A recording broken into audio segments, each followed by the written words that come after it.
Hey, it's Paul Jang, and today I'm going to be talking about land investing tips. 5 tips basically to scale your land business. So tip number 1, just keep these 2 principles in mind with land investing. Sending out mailers is going to be the most consistent way to get deals. The second principle is to market more, be omnipresent with your land, have your land everywhere. And if you just keep those 2 things in mind, mail more and get more deals, and market more to sell more deals, right? You're gonna do fine, right? Because the mail will bring the deals over to you. You'll be able to choose the best ones that you want to work with, and then if you market those property out, you'll get deals for cash flips or for terms. So point number 1, point tip: keep those 2 principles in mind when you are land investing. Mail, pretty much get those deals, and then market more to sell those deals, right? Tip number 2, research how many mailers you need to get to your goals.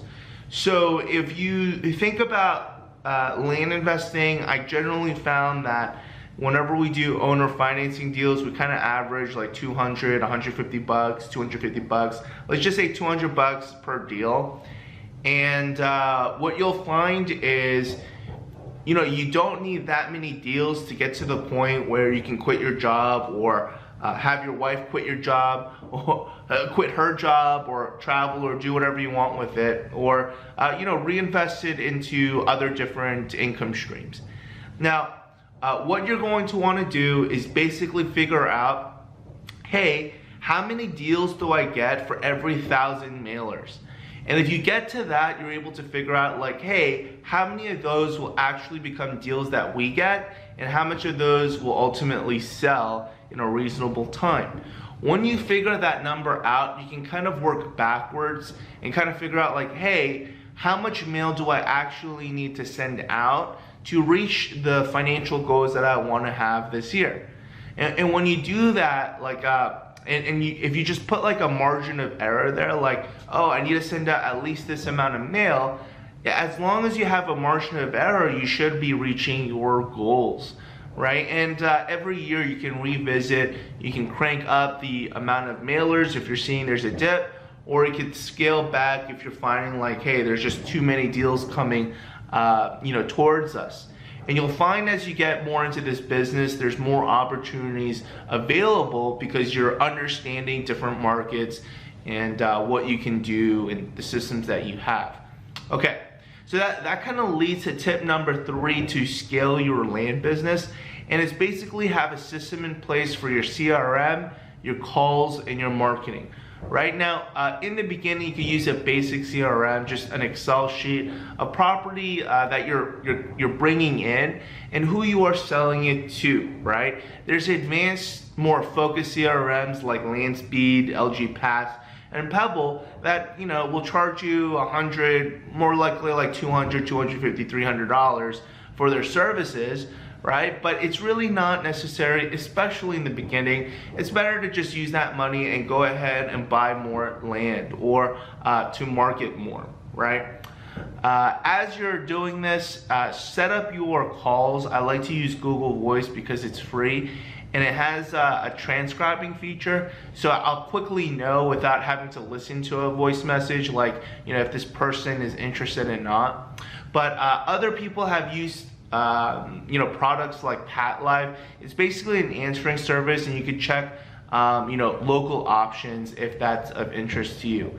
Make sure that whenever you're doing your marketing, you're putting it up on your land listing sites, your Facebook, your Craigslist, your email list, your personal website. You just want your land kind of everywhere, right? Land investors have been increasingly using YouTube as a platform to market their land and get deals that way as well. It's just kind of a more long-term plan. But start creating systems to get your land out there, so that you have a good, steady flow of deals coming in, and yet you have the ability to close deals when you market them, right?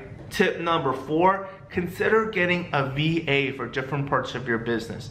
Now the reality is that the land business takes very minimal time, and this time gets cut down so much more if you have a virtual assistant. Like I don't, there's some companies that recommend that you mail yourself or go to tax auctions.